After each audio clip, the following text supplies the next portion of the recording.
ஓம் நமோ நாராயணாய. அனைவருக்கும் வணக்கம். திருமலையில் இருக்கக்கூடிய லாக்கர் பிஎஸ்சி மாதவ நிலையம் பற்றி தான் இன்றைக்கி டீட்டெயில்டாக பார்க்க போகிறோம். வீடியோவை ஸ்கிப் பண்ணாமல் முழுசாக பாருங்கள். திருமலை திருப்பதி கொடுத்த தகவல்களை உடனுக்குடனே தெரிஞ்சுக்க சாகி மாவலாக் வாட்ஸ்அப் சேனலில் ஜாயின் பண்ணிக்கோங்க. டிஸ்கிரிப்ஷனில் லிங்க் இருக்கும். திருமலையோட மெயின் பஸ் ஸ்டாண்டான பாலாஜி பஸ் ஸ்டாண்டில் இருந்து பஸ் வெளியில் வந்து கீழ் திருப்பதிக்கு போகக்கூடிய பாதையில் தான் இந்த பிஎஸ்சி 2ன்னு சொல்லக்கூடிய மாதவ நிலையம் அமைஞ்சிருக்குது. இந்த வீடியோவை நல்லா பார்த்துக்கங்க.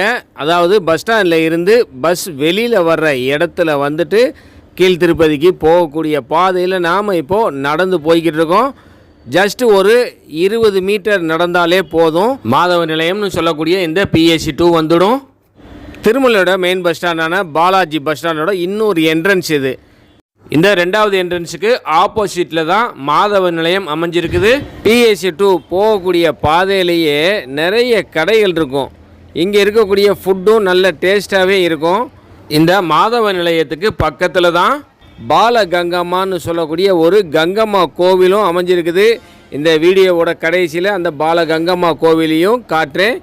இப்போ நாம் மாதவ நிலையத்துக்குள்ளார என்ட்ராகிறோம். கிட்டத்தட்ட 3300 லாக்கர் இங்கே இருக்குது. எனக்கு இருந்த ஞாபகத்தின்படி பார்க்கும்போது லாக்கர் ஃபெசிலிட்டி திருமலையில் முதல் முறையாக ஆரம்பிக்கப்பட்ட இடம் இந்த மாதவ நிலையம் தான் நினைக்கிறேன். இதில் மாற்று கருத்து இருக்கிறவங்க நிச்சயமாக கமெண்டில் சொல்லுங்கள். இந்த மாதவ நிலையத்திலேயே கல்யாண கட்டான்னு சொல்லக்கூடிய முடிகாணிக்கை செலுத்தக்கூடிய இடமும் இருக்குது. பெரிய ஹால் இருக்கும். நமக்கு லாக்கரே கிடைக்காட்டினா கூட இந்த ஹால்லையும் இந்த பில்டிங்கில் எந்த இடத்துல வேணாலும் நம்ம படுத்து உறங்கலாம். இங்கே மொத்தம் 12 ஹால் அமைஞ்சிருக்கும். 12 ஹால்லையும் சேர்த்து 3300 லாக்கர் இருக்கும். நம்ம இங்கே லாக்கர் வேணும்னா சிங்கிள் பர்சனுக்கு கூட லாக்கர் கொடுப்பாங்க. திருமலையை பொறுத்த வரைக்கும் குறைஞ்சது 2 பேர் இருந்தால் தான் ரூம் எடுக்க முடியும். ஆனால் லாக்கரை பொறுத்த வரைக்கும் சிங்கிள் பர்சன் கூட எடுத்துக்கலாம்.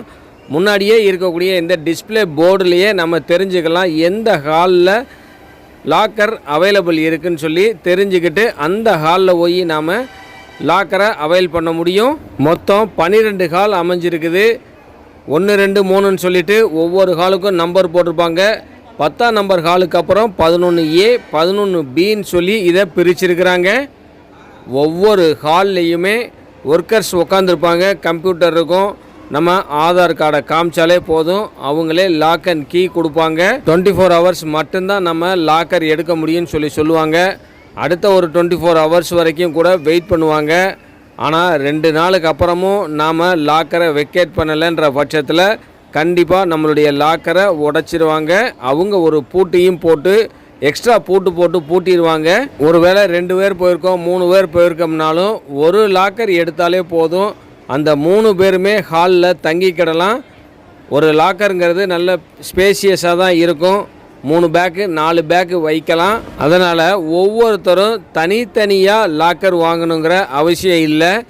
குறைஞ்சபட்சம் ஒரு லாக்கருக்கு 3 பேர் வந்து இங்கே தங்குறாங்கன்னு வச்சுக்கிட்டா கூட குறைஞ்சபட்சம் 10,000 பேர் இந்த மாதவ நிலையம்னு சொல்லக்கூடிய பிஎஸ்சி 2 லாக்கர் இருக்கக்கூடிய ஹாலில் தங்குறாங்கன்னு எடுத்துக்கலாம். அந்த 10,000 பேருக்கு தேவையான டாய்லெட் வசதிகளையும் குளிக்கிறதுக்கான தண்ணீர் வசதிகளையும் செய்து வச்சுருக்கிறாங்க. எங்கே வேணாலும் நம்ம படுத்து தூங்கலாம். நீங்கள் ஏன் இங்கே படுத்துருக்கீங்க, ஒரு லாக்கர் தானே எடுத்துருக்கிறீங்க, எப்படி நீங்கள் 3 பேர் வந்து தங்கலாம் 4 பேர் வந்து தங்கலாம்லாம் நம்மளை கேள்வி கேட்கவே மாட்டாங்க. திருமலையை பொறுத்த வரைக்கும் லாக்கர் ஃபெசிலிட்டி ஒரு 4 இடத்துல நமக்கு கிடைக்கும்.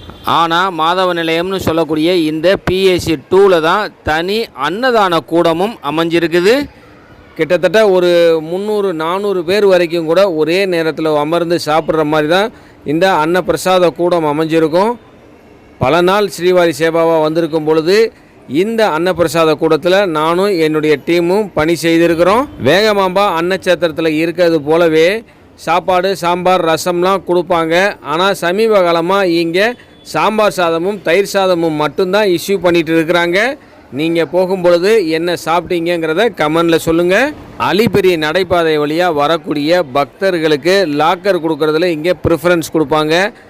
அதே போல் அலிப்பிரி நடைபாதை வழியாக நடந்து வரக்கூடிய பக்தர்களின் லக்கேஜ் கலெக்டிங் கவுண்டர் கூட இந்த மாதவ நிலையம் பக்கத்தில் தான் அமைஞ்சிருக்கும். நான் முன்ன சொன்ன மாதிரியே இந்த மாதவ நிலையம் பக்கத்திலேயே 7 கங்கம்மா கோவில்களில் ஒரு கோவிலான பால கங்கம்மா கோவில் அமைஞ்சிருக்குது. PAC 2ன்னு அழைக்கக்கூடிய இந்த மாதவ நிலையத்திலிருந்து நாம் கீழே இறங்கி வந்த உடனேயே லெஃப்ட் சைடில் போனோம்னாலே அந்த பால கங்கம்மா கோவிலுக்கு போயிடலாம். இது கல்யாணக்கட்டாவுக்கு போகக்கூடிய பாதை. இதோ அங்கே இருக்கக்கூடிய கடைகளையெல்லாம் கடந்து நாம் நடந்து போகிறோம்.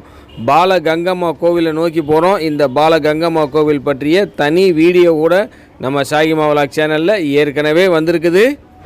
PAC 2ன்னு அழைக்கக்கூடிய இந்த மாதவ நிலையத்தில் இதுக்கு முன்னாடி நீங்கள் தங்கி இருந்தீங்கன்னா உங்களுடைய எக்ஸ்பீரியன்ஸை கமெண்டில் ஷேர் பண்ணுங்கள். இதோ இதுதான் அந்த பால கங்கம்மா கோவில். மிகவும் சிறப்பான ஒரு கோவில் இது.